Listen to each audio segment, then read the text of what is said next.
How much do you rely on tap water? Maybe you drink it, maybe you drink bottled or filtered water.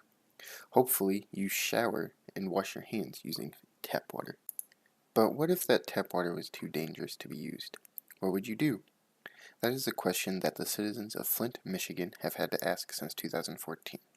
When people started noticing their water turning unbecoming shades of yellow, green, brown, and other colors, they realized that it probably wasn't safe to drink. In an attempt to save money, the local government of Flint switched water sources to a nearby river. They failed to notice the dangers that would be caused by this change. Flint now needs a way to get water without using any of the previous methods, for safety and for public trust. Therefore, Flint should go back to purchasing water from nearby sources rather than using their own pipes and river. It didn't take extensive research for the citizens of Flint to realize that something was wrong with their water. Before the crisis, Flint's water was supplied by Lake Huron and the Detroit River. However, this was changed in 2014 to the Flint River to save money. In The Toxic Tap, Josh Sandberg, Sean Gregory, and Alexandra Sifferlin say that the first thing many residents noticed after the water from the Flint River began flowing through their taps was the color. Blue one day, tinted green the next, sometimes shades of beige, brown, and yellow. Then there was the smell. It was ripe and pungent. Some likened it to gasoline, others to the inside of a fish market. It didn't take very long for scientists to test the water and try to see what the problem was themselves. In Jeremy Burke's These Michigan Residents Are Suing the City Because Their Drinking Water is Contaminated with Lead, he states a Virginia Tech study from last summer found that 40.1% of water samples from Flint homes contained over 5 parts per billion of lead.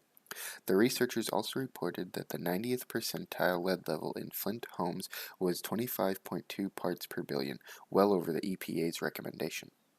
Most people would not be comfortable being forced to drink water that contained lead in it, but maybe it doesn't seem like all that big of a deal to you. How much can a little bit of lead hurt? Well, according to Colin Barris's Something in the Water, there's no safe level of lead in drinking water. It affects every organ in the body, and especially the nervous system. Lead is a neurotoxin, says Hannah Atisha. It is potent and its effects are irreversible. Children are particularly vulnerable because their brains are still developing. Even the lowest levels can cause steep declines in cognition, she says. Drinking the water isn't the only issue. Prolonged contact with the contaminated water can cause harm. Barris states that the level of lead in Flint's water wasn't low. Some samples contained 13.2 milligrams of lead per liter. It wasn't just unsafe to drink, it should have been handled as hazardous waste. So how did it come to this? How is it that such unsafe water was allowed to be pumped through Flint's pipes?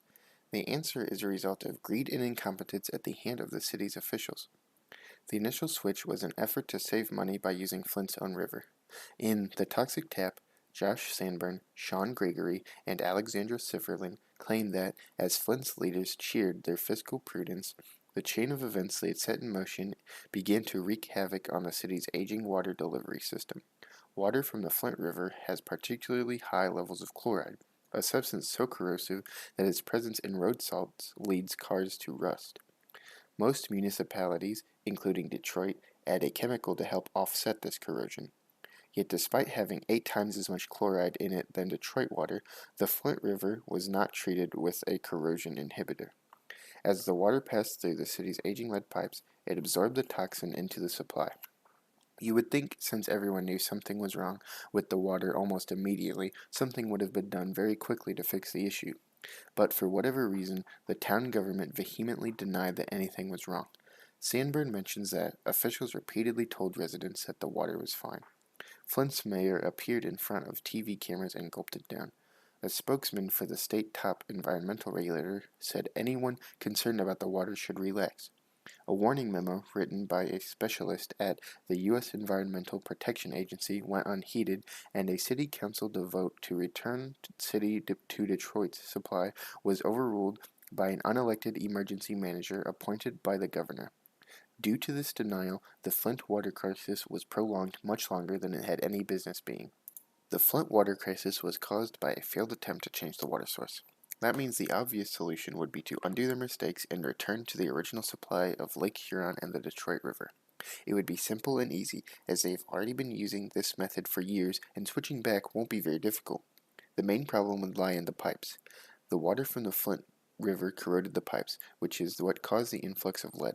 these pipes are no longer safe to use and will need to be replaced at some point. Thankfully, this is already in the process of happening. According to Josh Sanborn in Fallout from Flint's Water Crisis, the state legislature has appropriated $37 million to help Flint treat children with elevated lead levels and pay residents unpaid utility bills. And Governor Rick Snyder has proposed $195 million for aid and infrastructure improvements that would potentially replace the city's estimated 5,000 lead pipes. Flint Mayor Karen Weaver is pushing her own $55 million proposal to replace the corroded plumbing. In the meantime, water will still need to be supplied to residents of Flint. After getting the water, volunteers could work to distribute it to homes, or there could be locations set up for citizens to get the water they need and maybe even provide showers. Eventually, the water will be able to flow through the new pipes and be perfectly safe to use. With how much attention the Flint water crisis received, many possible solutions have been proposed.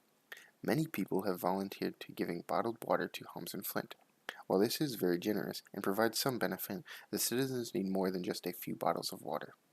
It is estimated that the average person uses 80 to 100 gallons of water per day. That would take hundreds of bottles. On top of drinking, water needs to be available for bathing and cleaning. Therefore, I believe locations should be established throughout Flint where people can do what they need with water. Of course, one of the biggest concerns when it comes to fixing the problem is money. Flint switched the water in the first place in order to save money. Now, they must replace the entire pipeline, go back to the more expensive water, and pay for any damages and medical concerns caused. Where will they get these needed funds? Along with the money that is already being given to Flint, the government could easily give more. The U.S. military is the most expensive military in the world by a gigantic margin, having spent over $590 billion in 2017. Surely, some of this money could be redirected to Flint. I would also believe that many people in and around the town would be willing to volunteer their help, decreasing the expense of workers. At the end of the day, making sure that everyone in Flint has access to clean water should be the #1 priority.